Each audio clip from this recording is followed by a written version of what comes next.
Од Капитол Хил во Вашингтон до ладно складиште на периферијата на Киев, Украина. Стивен Мур, поранешен началник на генерал-штабот до член на Конгресот, знаеше каде треба да биде по инвазијата на Русија на 24 февруари 2022 година. Се каче во авион и слета во Украина на 5-тиот ден од војната. И дојде тој носејќи залихи. I bought like binoculars, walkie-talkies. Купив двогледи, волки-токи, батеријски ламби и некои медицински материјали. Ги спакував сите во 4 големи куфери.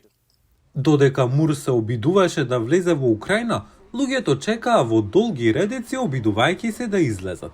На својата прва посета, Мур донел залихи што сам ги набавил. Подоцна тој создаде непрофитна организација во САД и се пресели во Киев. Мур објаснува што го натерало да го направи тоа. Тоа се две работи. Ја сакам Украина, а дел од причината за тоа што слободата е многу важна, основна вредност за мене. И така гледам како украинците се борат за својата слобода. Мур ги информира своите поранешни колеги од Капитол Хил за тоа што навистина се случува во Украина. Од септември тој посети околу 100 конгресни канцеларии. Америка живее во илузија дека има избор дали да учествува или не во војните во Европа и на Блискиот Исток. Изборот не е да или не. Изборот е дали сега ќе испратиме релативно ефтино оружје и дали ќе испратиме војници, животите на нашите синови и ќерки, бидејќи Путин нема да запре со Украина. Мур не се вреќа во својата татковина во скоро време. Ниту пак Карен Марие Крагелунд од Данска, која вели дека Киев е нејзиниот роден град сега.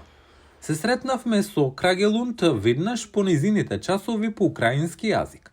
Таа течно зборува руски, но по години во Украина сака да зборува на нејзиниот официјален јазик.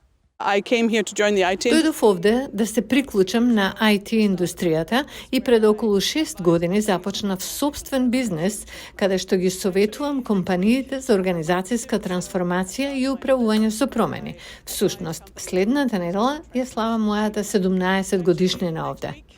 Кога пукањето во Киев започнало на почетокот на војната, таа побегнала на запад од Украина, а подоцна се вработила во Холандија. По една година одлучила дека мора да се врати во Украина. Ја преминавме границата и тоа ми донесе внатрешен мир да се вратам на украинско тло. Се чувствував како полуукраинка. Тука можам да направам разлика. Кога зборува за конфликтот, Крагелунд зборува за нашата војна. Таа сака да ја помогне на Украина што е можно повеќе. Финансиски да се помогне е само еден од начините. Друг начин да се помогне е да се советуваат организациите овде. Моментално работам со многу голема невладина организација на јакнење на нивните капацитети. И Мури Крагелунд велат дека додека нивните пријатели и роднини не го разбираат нивниот избор да живеат во воена зона, тие престанале да се обидуваат да ги убедат да се вратат во нивните татковини.